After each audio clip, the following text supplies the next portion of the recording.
Hello बच्चों, welcome back. तो मैंने तुम लोगों को ये यहाँ तक एक्सप्लेन कर दिया था पिछले वीडियो में। अब इस वीडियो में हम लोग कंटिन्यू करेंगे यहाँ से। Ready to go beyond. देखो तुम्हारे पास में है एयरप्लेन फेल मिसकैलकुलेशन। तो in a well known incident a passenger aircraft ran out of fill mid-flight due to a mix-up in units. The flight needed 22,300 kg in total, but the ground crew miscalculated the fill required since they used the density of fill in pounds per liter rather than kilogram per liter. The aircraft was about 15,000 liter short of fill and luckily could glide to an emergency landing, which damaged the aircraft, though there were no casualties. Pounds and kilograms are very different. Using standard units SI everywhere avoids conversions and errors. तो देखो क्या है, इस पारा में तुम्हें ये बताया गया है कि क्या इम्पोर्टेंस है कैलकुलेशन, क्या इम्पोर्टेंस है यूनिट्स का। तो देखो कि एक एरोप्लेन एयरपोर्ट में खड़ा रहता है और उस पे जो फिल भरने वाले लेबर लोग होते हैं वो लोग क्या करते हैं, इसमें फिल भरते हैं। बट वो लोग गलती से, उनको जो फिल भरने के लिए कहा गया था वो 22,300 केजी भरने कहा गया था, बट वो केजी को क्या समझ लेते हैं गलती से, वो 22,300 पाउंड मतलब एलबी समझ लेते हैं। दिक्कत इससे ये होता है कि एक एलबी में 0.454 केजी होता है, 0.454 केजी होता है, मतलब कि लगभग एक पाउंड में आधा केजी होता है। ठीक है, मतलब कि पाउंड एक छोटा क्वांटिटी है, छोटा यूनिट है। तो जब ये लोगों ने 22,300 केजी के जगह में 22,300 पाउंड समझ लिया, तो इसका ये मतलब है कि डायरेक्ट सीधी एक तरह से देखा जाए तो ये लोग गलती सुनने के चलते जितना फिल डालना था उससे जस्ट आधा फिल डाल दिए। क्योंकि तुम देखो लगभग आधा केजी है एक पाउंड में, इसका मतलब कि 22,300 डालना था और ये जब गलत सुने मतलब जस्ट आधा डाल दिए।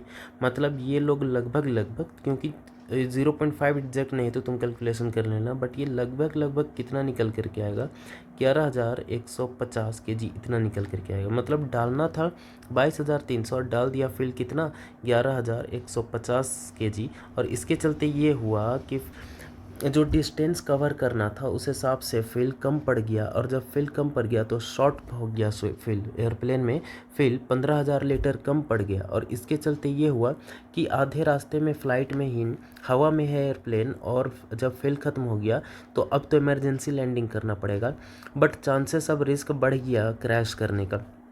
तो करता क्या है कि पायलट इस सिचुएशन में, यहाँ पर इस पैरा में जो इंसिडेंट हुआ उस इंसिडेंट में पायलट एक ट्रेंड पायलट होने के चलते वो क्या किए कि आराम से एयरप्लेन को ग्लाइड कर लिया। मतलब जब प्लेन हवा में होता है, ऐसे आसमान में होता है, तो जब फिल ख़त्म भी हो जाए ना, इंजन बंद भी हो जाए ना, तो ये उनको ट्रेनिंग दिया जाता है कि वो आराम से धीरे अल्टीट्यूड घटा के ग्लाइड करते हुए प्लेन को उतार सकते हैं। तो वैसे ही यहाँ पर ग्लाइड किया गया। हाँ, कोई कैजुअलिटीज़ नहीं हुआ, कुछ डेथ नहीं हुआ, बट हुआ ये कि थोड़ा सा एयरप्लेन में थोड़ा सा हल्का फुल्का एयरक्राफ्ट प्लेन में डैमेज हो गया। तो ये इम्पोर्टेंस है। अब इससे ये बताना चाह रहा कि क्या इम्पोर्टेंस है यूनिट का, कि हम लोग जब केजी को पाउंड समझ बैठे तो क्या दिक्कत हुआ। अब यहाँ पर समझो एसआई यूनिट का क्या इम्पोर्टेंस यहाँ पर मैं इस सिचुएशन के हिसाब से समझा जा सकता है कि अगर ये लोग अगर सिर्फ 22,300 कहते, कुछ नहीं भी कहते ना, तो लोग समझ जाता, ये लोग जो लोग फेल डाल रहे, कि जब कुछ नहीं कहा जा रहा तो ऐसा यूनिट कहा जा रहा, और ऐसा यूनिट मास का होता है केजी, तो वो लोग ये समझते कि ये केजी में डालना है। बट यहाँ पर मैं ये कन्फ्यूज़न निकल करके आया। अब आगे देखो थ्रेड्स ऑफ क्यूरियोसिटी में क्या लिखा है कि व्हेन वी बाय राइस और vegetables we expect a kilogram to mean the same amount everywhere. Imagine the confusion if we use different weights everywhere. Thankfully, measurements are based on agreed international standards, not local objects or opinions. Standard units allow scientific results to be compared and ensure fairness in daily life and trade. तो यहाँ पर मैं importance फिर वही इस situation जो अभी airplane वाला मैंने तुम्हें बताया, उससे इस सिचुएशन में तुम्हें जो अंदाज़ा लगा कि क्या इम्पोर्टेंस है ऐसा यूनिट का, तो यह बता जा रहा कि व्हेन वी बाय राइस और vegetables we expect a kilogram to mean the same amount everywhere. Suppose करो कि तुम यहाँ पर मैं कुछ सामान लिए, यहाँ इस इंसान से, ये किसान जो है यहाँ पर, इनसे तुम कुछ सामान लिए और तुम्हारा किलोग्राम कुछ अलग निकल कर के आता है, तुम्हारे लिए 1 केजी कुछ और है और ये किसान अंकल के लिए अगर 1 किलोग्राम कुछ और है, अलग अलग है, तो गड़बड़ी होगा ना, कन्फ्यूज़न होगा ना। तुम सोचोगे कि तुम्हें कम दिया जा रहा और वो किसान, उनको लगेगा कि तुम्हें ज़्यादा मिल रहा। तो इसलिए ज़रूरी है कि एक फ़िक्स अमाउंट को 1 केजी कहा जाए, ठीक है, पहली चीज़ तो ये। दूसरा, imagine the confusion if you use different weights everywhere, thankfully measurements are based on agreed international standards. तो अब तुम मान लो कि तुम्हारे लिए यहाँ बैठे इंडिया में तुम्हारे लिए 1 केजी इतना अमाउंट होता है और तुम यूएसए चल जाओ तो 1 केजी तुम्हारे लिए मान लो इतना अमाउंट होता है कम। तो दिक्कत ये होगा कि अगर मान लो कि तुम्हें यहाँ 1 केजी मिल रहा कुछ सामान कुछ गिवन अमाउंट ऑफ मनी में और वही वहाँ जा कर के तुम्हें इतना मिलने लग जा रहा, तो तुमको लगेगा कि बहुत कम मिल रहा और तुम्हें कन्फ्यूज़न होगा। तुम क्या करोगे, क्लेम करोगे, उनको दावा करोगे कि मुझे कम दिया जा रहा, या किसी भी तरह का कन्फ्यूज़न या क्लैश हो सकता है। तो इसलिए ज़रूरी है कि दुनिया का हर कोना का लोग 1 केजी का जितना मतलब होता है उतना ही समझे, पहला चीज़। और ये इम्पॉर्टेंट बात यहाँ पे कि अगर हम लोग मान लो कि यहाँ पर से कुछ सामान यहाँ भेज, एसआई यूनिट का क्या इंपॉर्टेंस है मैं बता रहा हूँ। मान लो कि तुम यहाँ से कुछ क्लॉथ, थान कपड़ा जिसे कहते हैं, जो अभी सिलाई नहीं हुआ है जिस पर, वो क्लॉथ का लेंथ तुम क्या कर रहे हो, यहाँ से मान लो तुम्हारे पास में मीटर वगैरह नहीं था और तुम अपने पाम का जो तुम्हारा पाम जो है हैंड, उसका जो लेंथ है उसके हिसाब से तुम यहाँ साइज़ बताए कि ये जो है वो 2 या 3 या 4 हाथ है, एक तरह से ऐसे समझो तुम मेज़र किए। अब वहाँ जा कर के जो दूसरा इंसान मेज़र करता है उसका हाथ मान लो कि बड़ा होने के चलते तुम्हारे हाथ से उसका हाथ बड़ा है, तो उसे लग गया जैसे कि कितना वह दिया गया है कपड़ा, 3 हाथ दिया गया है। तो वो अपोज करेगा ना, वो बोलेगा ना कि 4 हाथ कहे थे और 3 ही हाथ का लेंथ का कपड़ा दियो। तो ये सब कन्फ्यूज़न ना हो इसलिए हम लोग क्या किए, लेंथ के लिए एक नया यूनिट एक सेट किए हैं, मीटर। और यहाँ जो मीनिंग होगा मीटर का, यहाँ जो लेंथ 1 मीटर कहलाएगा, दूसरे दुनिया के किसी कोने में वो उतना लेंथ मीटर ही कहलाएगा, 1 मीटर उतना ही कहलाएगा। और इस मीटर को हम लोग नाम दिए हैं एसआई यूनिट, ताकि हर मेज़रमेंट्स अगर कुछ ना भी कहा जाए तो मीटर में ही हो। ये इंपॉर्टेंस है। तो ये डेली लाइफ में इंपॉर्टेंस है, ट्रेड में इंपॉर्टेंस है एसआई यूनिट का। देखो यहाँ हार्ड वर्ड है, पैन बैलेंस का मतलब होता है तराजू। ये वेइंग मशीन जो है एक तरह से, जो सब्जी जिसमें मेज़र किया जाता है, ये तुम देख सकते हो डायग्राम में, ये क्या है, पैन बैलेंस है। As observations are repeated, measurements refined and ideas tested through experiments, we can organize our understanding of the world in a systematic way. In the secondary stage, you will come across terms such as laws, theories, and principles, terms that have specific meaning in science. A law usually describes a regular pattern observed in nature, often expressed using words or mathematical relationships. For example, Newton's laws of motion explain the jerk felt when a bus stops suddenly. तो तुम देखो यहाँ पर मैं तुम्हें क्या किया गया है, जैसे यहाँ देख सकते हो थ्योरी है, प्रिंसिपल है। तो इस पैरा यहाँ तक मैं पढ़ लूँ फिर एक्सप्लेन करता हूँ एक साथ। देखो, a theory goes a step further and provides an explanation of why those patterns occur, usually based on evidence gathered over time and available at that time. For example, the atomic theory explains how molecules are formed. Principles are broad ideas that help us make sense in a given situation. For example, the principle of conservation of energy being applied when climbing up the stairs. तो देखो तुम्हें इस para में 3 चीज़ है, 3 words है, 3 terms है, law, theory और principal. इन तीनों के बीच का डिफरेंस तुम्हें यहाँ एक्सप्लेन किया गया है, तो ध्यान से समझते चलो कि क्या है ये। सबसे पहला चीज़ कि जैसे कि तुम्हें पिछले पैरा में 2-3 पैरा पहले ही ये बता दिया गया है कि साइंस में ये इन वर्ड्स का अपना एक मीनिंग होता है, और ये क्या है, ये लैंग्वेज है एक तरह से साइंस का, कि लॉ का क्या मीनिंग है, थ्योरी का क्या मीनिंग है, प्रिंसिपल का क्या मीनिंग है। अब इनमें भी क्या डिफरेंस है समझो कि लॉ के लिए एक मैथमेटिकल इक्वेशन जनरली हम लोगों के पास होता है। एग्जांपल के लिए देखो, न्यूटन्स के लॉज हो गए, न्यूटन्स सेकेंड लॉ खास करके देखो, तुम्हें आगे पढ़ना है कि F = ma होता है। तो ये क्या है, एक लॉ है, क्या है, एक लॉ है, इसका एक मैथमेटिकल इक्वेशन होता है। देखो ये इक्वेशन है ना, क्योंकि यहाँ एक LHS है, एक RHS है और बीच में इक्वल टू है। यही तो पहचान है इक्वेशन का कि LHS में कुछ और RHS में कुछ और, बीच में या तो इक्वल टू या लेस देन या ग्रेटर देन, ये इनमें से कोई साइन हो तो उसे इक्वेशन कहते हैं। तो देखो ये मैथमेटिकल इक्वेशन है किस चीज़ के लिए? न्यूटन्स सेकेंड लॉ के लिए। न्यूटन्स सेकेंड लॉ के लिए एक इक्वेशन तुम्हें नज़र आ रहा, तो इससे ये याद रखो कि लॉ के लिए एक इक्वेशन होता है। जैसे यहाँ पर मैं लॉ के लिए तुम्हें क्या दिया हुआ है, एक इक्वेशन दिया हुआ है। बट अगर हम लोग बात करें किस चीज़ का, थ्योरी का, तो थ्योरी का कोई इक्वेशन नहीं होता है। एग्जाम्पल के लिए अगर तुम देखो अर्थ के पास में, सरफेस में कहीं पर भी अगर तुम एक मैग्नेटिक कंपास लेकर के बैठना, तो वो हमेशा मैग्नेटिक कंपास का पॉइंटर नॉर्थ के डायरेक्शन में फेस करता है। अब तुम्हें पता है कि ये जो पॉइंटर है, ये जो कंपास है, ये तो एक्चुअली में एक मैग्नेट है, और तुम्हें पता है एक मैग्नेट तभी अट्रैक्ट रिपेल हो सकता है जब सामने में कोई एक बड़ा एक मैग्नेट हो रखा हुआ। अब तुम बताओ, जब तुम इस कंपास को कितना भी मोड़ते हो, ये पॉइंटर अपना डायरेक्शन चेंज नहीं होता है, फिक्स हो जाता है नॉर्थ की तरफ। इसका ये मतलब है कि ये वाला इंड को, ये जो पॉइंटर के या जो एरो इंड है, इसको ज़रूर कोई एक मैग्नेट खींचा हुआ है, पकड़ा हुआ है। ये मैग्नेट है अगर, तो ज़रूर एक मैग्नेट सामने में होगा, क्योंकि मैग्नेट को मैग्नेट ही अट्रैक्ट या रिपेल कर सकता है। बट तुम्हें पता है कि जिस जगह पे तुम कंपास लेके बैठे हो, वहाँ पर में कोई मैग्नेट तो तुम्हें नज़र नहीं आ रहा। इसका ये मतलब है कि अर्थ के अंदर ज़रूर एक छुपा हुआ कोई एक मैग्नेट है, ठीक है। तो इसीलिए हम लोग ये थ्योरी डेवलप किए हैं। ये थ्योरी है ये कि अर्थ एक मैग्नेट है। अर्थ क्या है? एक मैग्नेट है। अर्थ का एक मैग्नेटिक फील्ड है। ये बात जो है ये थ्योरी में इंक्लूड हो गया। क्यों? क्योंकि ये लॉ इसलिए नहीं है क्योंकि इसका कोई इक्वेशन नहीं है। और दूसरी चीज़, ये थ्योरी इसलिए है क्योंकि ये एकदम साबित, ये दिख रहा है, एकदम नज़र आ रहा कि हर हाल में कोई ना कोई एक मैग्नेट होना पड़ेगा अर्थ के अंदर में, जो उस मैग्नेटिक कंपास नीडल को, उस कंपास को अट्रैक्ट किए हुए है। ज़रूर कोई ना कोई अर्थ में एक हो गई। तो हम श्योर है, हम यहाँ पर एकदम 100% श्योर है कि मैग्नेट तो है ही, बट हमें वो मैग्नेट दिखाई नहीं दे रहा है।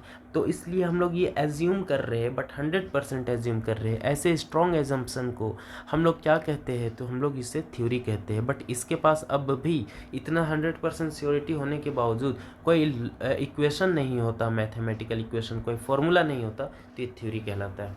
अब आप प्रिंसिपल में क्या है? तो प्रिंसिपल जैसे कि तुम लोग पढ़े हो लोअर क्लासेस में, तुम्हें याद होगा शायद कि या अभी भी तुम पढ़ोगे ही आगे में, जैसे कि एक प्रिंसिपल है आर्किमिडीज प्रिंसिपल, पता है? तो आर्किमिडीज प्रिंसिपल हो गया तुम्हारा यहाँ। अब पहले प्रिंसिपल का मतलब समझो ध्यान से। ये PLE है। क्या है? PRINCI PLE है। ऊपर वाला क्या है? PLE है। बट नीचे में तुम देखो, मैं एक नया वर्ड लिखता हूँ, PAL। क्या डिफरेंस है? देखो, कभी भी अगर हेड वाला मीनिंग हो, कौन सा मीनिंग? हेड वाला या मेन वाला मीनिंग हो, तो हमेशा PAL यूज़ होता है। बट अगर कभी भी मीनिंग तुम्हारा ये निकले, क्या मीनिंग निकले? कुछ रूल मीनिंग निकले, RUL रूल, नियम, ठीक है, या तो फिर कुछ वसूल नियम मीनिंग निकले, सिद्धांत, उसूल, ठीक है, तो उस केस में तुम्हारा PLE हो जाता है। तो यहाँ पर मैं आर्किमिडीज प्रिंसिपल जो है ये एक नियम है, तो यहाँ पर मैं ये एक रूल है, तो इसलिए ये क्या होगा? PLE के साथ इंड करेगा। तो आर्किमिडीज प्रिंसिपल का मीनिंग ही होता है, देखो प्रिंसिपल का मीनिंग ही होता है कुछ सिद्धांत, कुछ नियम, ठीक है। तो ये है प्रिंसिपल, आर्किमिडीज प्रिंसिपल। जैसे एग्जांपल हो गया, एग्जांपल समझो, जैसे तुम्हारे पास में है कि principles are broad ideas that, या यहाँ ऐसे समझो, principles are broad ideas that help us make sense in a given situation. For example, the principle of conservation of energy being applied when climbing up the stairs. तो जो principle of energy है, जैसे कि मान लो कि ये dam है, dam में वाटर है, इस वाटर को जब हम गिराएंगे यहाँ डैम से, तो टरबाइन को घुमाएगा, तो ये वाटर जो था इसका पोटेंशियल एनर्जी से काइनेटिक एनर्जी, मतलब मोशन में आया तो काइनेटिक एनर्जी हुआ। काइनेटिक एनर्जी से टरबाइन घुमाया, फिर से काइनेटिक एनर्जी, इस टरबाइन के घूमने से इलेक्ट्रिसिटी बना तो करंट एनर्जी आ गया, और उसके करंट से लाइट वगैरह जला तो लाइट एनर्जी में कन्वर्ट हुआ। तो ये सारा प्रोसेस के दौरान एनर्जी जो है वो ना ही डिस्ट्रॉय हो रहा, ना क्रिएट हो रहा, एनर्जी यहाँ पर में कंजर्व्ड है, पूरी तरह से कांस्टेंट है, और ये एक क्या हुआ, ये एक प्रिंसिपल हुआ, ये है principal of conservation of energy. ठीक है, एक छोटा सा चीज़ और समझो थ्योरी और लॉ के पीछे, कि लॉ बताता है कि क्या होगा। ठीक है, जैसे कि अगर जैसे न्यूटन्स थर्ड लॉ है, वो बताता है कि अगर तुम किसी को एक चाटा मारोगे तो तुम जब स्लैप करोगे तो तुम फोर्स लगाओगे फेस में, तो फेस भी तुम्हारे हाथ पर फोर्स लगाएगा, मतलब दर्द सिर्फ तुम्हारे गाल को नहीं बल्कि हैंड्स को भी होगा। ये तो मजाक की बात है, मेन यहाँ फोर्स की बात है कि अगर कभी भी तुम फोर्स लगाओगे, अगर किसी ऑब्जेक्ट में तुम अगर ऐसे फोर्स लगाओगे तो ये ऑब्जेक्ट भी तुम पर फोर्स लगाएगा, जस्ट अपोजिट डायरेक्शन में और इक्वल अमाउंट में। ये है न्यूटन्स थर्ड लॉ। तो यहाँ पर मैं न्यूटन्स थर्ड लॉ को नहीं समझो, यहाँ ये समझो लॉ क्या कह रहा। लॉ ये कह रहा कि कोई चीज़ क्यों, क्या क्या चीज़ होता है ये बता रहा लॉ, कि अगर तुम फोर्स लगाओगे तो वो भी तुम पर फोर्स लगाएगा, तो क्या होता है ये बताता है लॉ। बट अगर हमें ये जानना है कि क्यों होता है, वाई का आंसर अगर हमें कहीं मिले, कोई चीज़ अगर हमें वाई का आंसर दे रहा हो, तो वो मोस्ट प्रोबेबली क्या होगा, एक थ्योरी होगा। ठीक है, जैसे अर्थ मैग्नेट जैसा क्यों बिहेव कर रहा है, इसका जवाब अगर हमें कोई चीज़ दे रहा, कोई पॉइंट दे रहा, तो वो थ्योरी होगा, क्योंकि वो वाई का जवाब दे रहा। आई होप तुम यहाँ तक समझे हो। तो आगे हम लोग आते हैं। Do remember that in science, a theory does not mean a guess or an untested idea. It is explanation based on careful testing and critical examination. These ideas are always open to improvement and often change as new evidence becomes available. This is a key feature of science that makes it reliable. इस para में क्या कहा जा रहा समझो कि a theory does not mean a guess or an untested idea.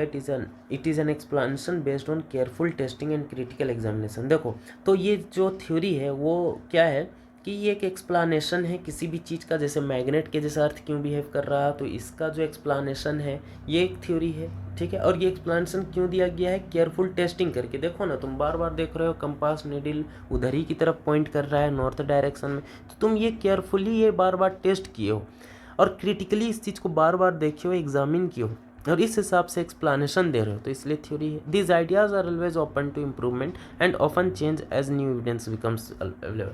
But अगर मान लो कि आज हमारे पास जो आइडिया है, जो इन्फॉर्मेशन अवेलेबल है किसी को भी थ्योरी को लेकर के, वो थ्योरी अर्थ मैग्नेटिज्म का हो या कोई भी चीज़ हो, तो अब अगर मान लो कल को कोई नया इंसान आता है और वो इससे भी बेटर रीज़न बता देता है कि क्यों वो कंपास नीडल जो है वो उसी तरफ में नॉर्थ डायरेक्शन में पॉइंटेड है एकदम कॉन्स्टेंटली, कोई नया इंसान आके अगर इससे ज़्यादा सॉलिड प्रूफ, इससे ज़्यादा अच्छा एक्सप्लेनेशन दे दे और इसका कमी अगर निकाल दे, जो प्री एग्जिस्टिंग हमारे पास थ्योरी है उसका अगर कमी निकाल दे और एक नया अपना एक्सप्लेनेशन दे दे जो ज़्यादा एविडेंट हो, ज़्यादा स्ट्रॉन्ग हो, तो हम क्या करेंगे, पुराने वाले जो बात हमें पता थी उसे हम रिजेक्ट कर देंगे और उसे उसका ड्रॉबैक समझ लेंगे और नए वाले को एक्सेप्ट कर लेंगे। तो ये फ्लेक्सिबिलिटी साइंस में है।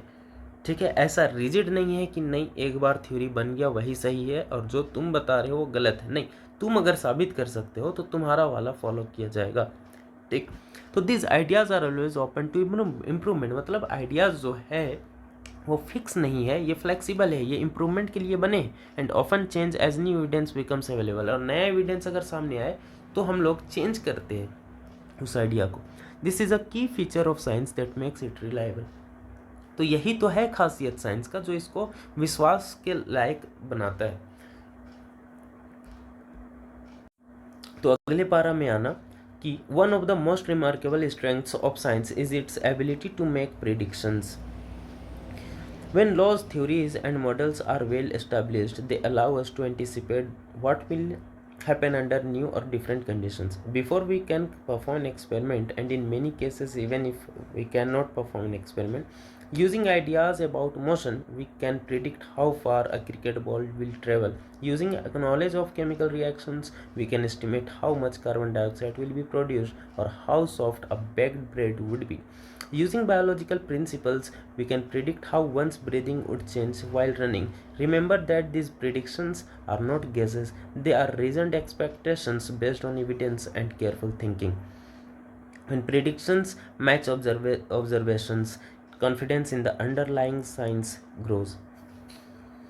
तो यहाँ पर तुम्हें क्या एक्सप्लेन किया जा रहा है ना कि साइंस में हम लोग प्रिडिक्शंस भी करते हैं। कैसे प्रिडिक्शन करते हैं, एग्जांपल के लिए समझो। अगर मैं बहुत सिंपल एग्जांपल से तुम्हें स्टार्टिंग में बताऊं, मान लो कि यहाँ पर मैं कोई एक इंसान है और वो इंसान यहाँ पर मैं खड़ा है अभी, ठीक है, यहाँ पर मैं इंसान खड़ा है। अब अगर मान लो कि ये अभी रेस्ट पे है, इसका वेलोसिटी 0 है, बट मान लो ये इधर की तरफ चलना शुरू किया और ये चल रहा है 2 मीटर पर सेकंड की स्पीड से। तो एक बात बताओ, 2 मीटर पर सेकंड से चल रहा है, इसका क्या मतलब है कि ये 1 सेकंड में 2 मीटर चल पा रहा है, तब तो इसका स्पीड है 2 मीटर पर second.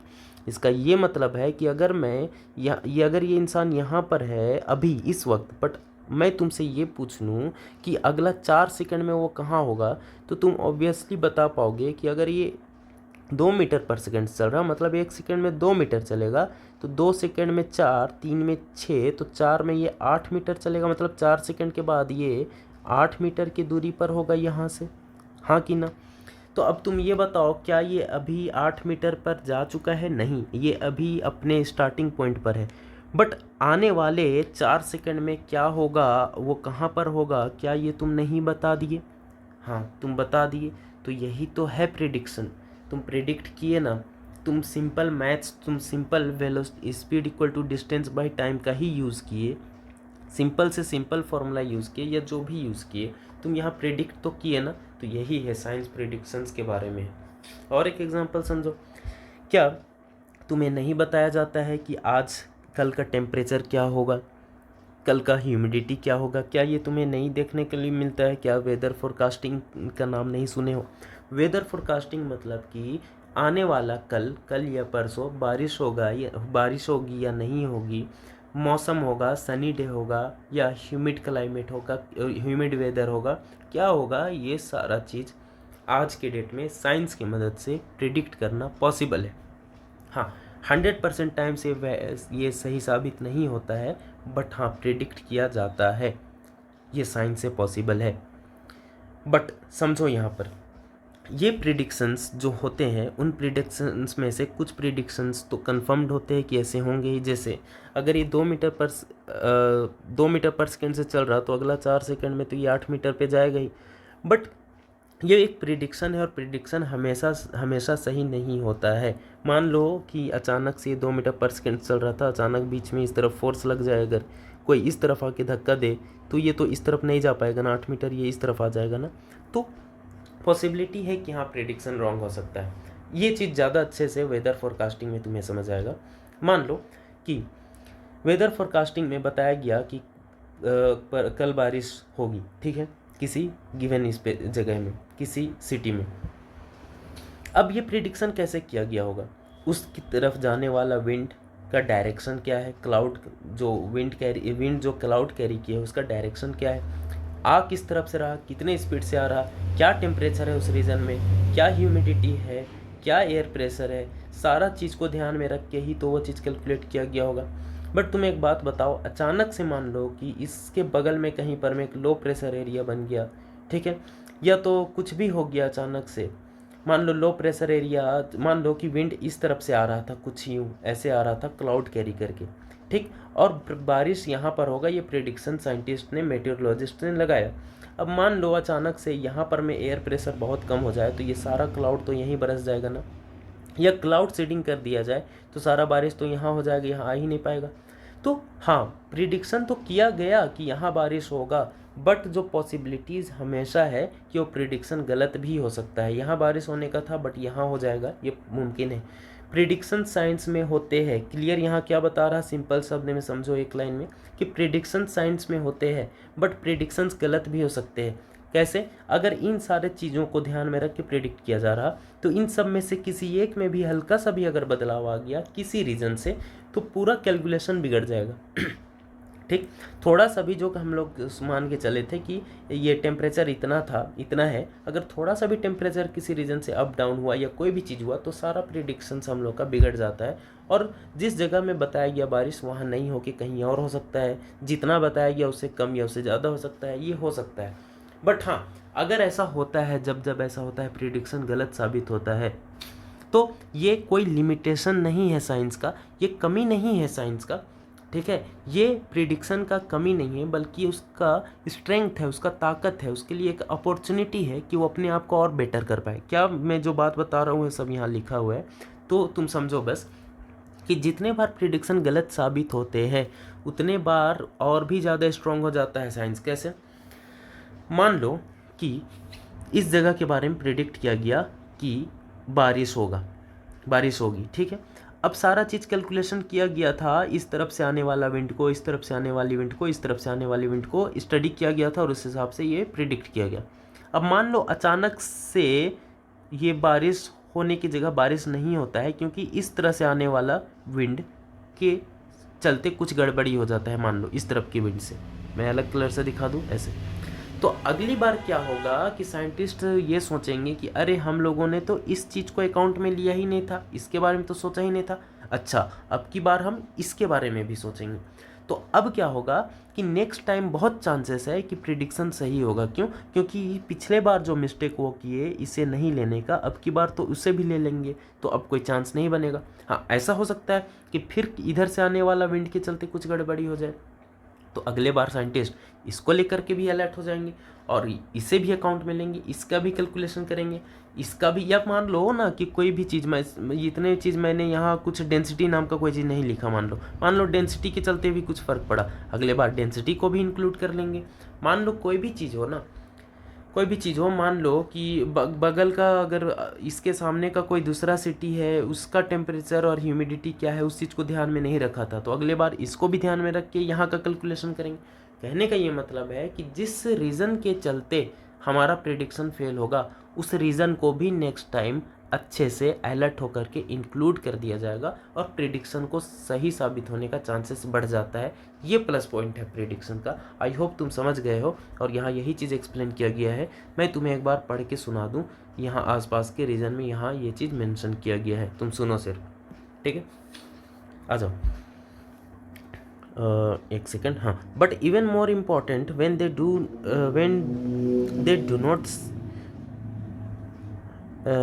do not scientists sorry देखो, when predictions match observations, confidence in the underlying science grows, but even more important when they do not, scientists re-examine their assumptions, models और measurements। देखो यही चीज़ जो मैंने तुम्हें बताया कि प्रिडिक्शन सही साबित हो जाते हैं, लेकिन but even more important when they do not, अगर वो प्रिडिक्शन सही साबित ना भी हो, साइंटिस्ट री एग्जामिन, तो साइंटिस्ट उसे री एग्जामिन करते हैं अपने एजम्पन्स को, मॉडल्स को और मेजरमेंट्स को।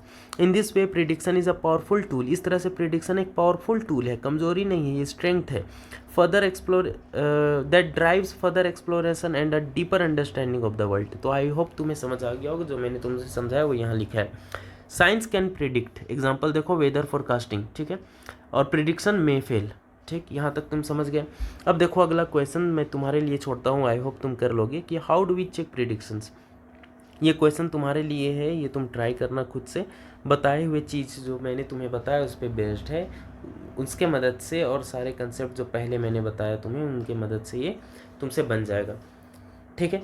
तो ये तुम्हारे लिए है कुछ, अगर तुमसे ये ना हो मुझे कमेंट कर देना, कमेंट सेक्शन में बता देना, मैं ये क्वेश्चन का सॉल्यूशन तुम्हें एक सेपरेट वीडियो में शॉर्ट्स के रूप में किसी भी तरह से मैं तुम्हें एक्सप्लेन कर दूंगा, ठीक। अब आगे देखो, ready to go beyond. Why do weather forecast sometimes go wrong. तो कभी कभी वेदर फोरकास्ट गलत क्यों साबित हो जाते हैं?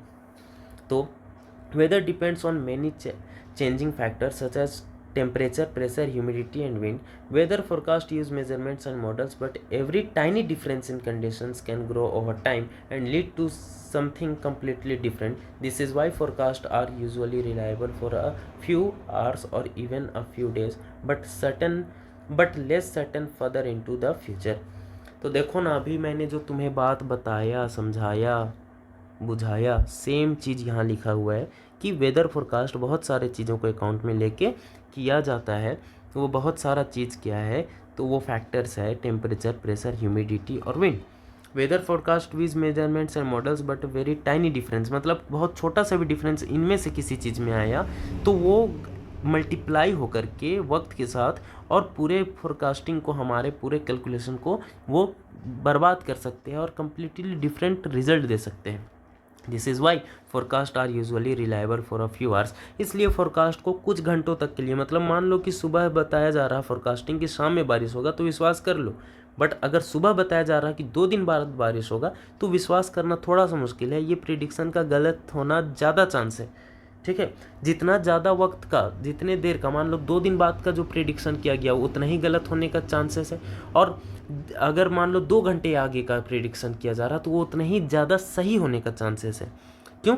क्योंकि वक्त के साथ अगर हल्का सा भी तुम मिस्टेक किए हो कैलकुलेशन में, एज अ तुम मान लो मेट्रोलॉजिस्ट हो, वेदर फोरकास्टिंग करते हो, और थोड़ा सा भी अगर मिस्टेक तुम कहीं किए हो तो वो वक्त के साथ मल्टीप्लाई होते चला जाता है, वो ओवर टाइम वो ग्रो करते जाता है, वो रीज़न एक बड़ा रीज़न बन जाता है।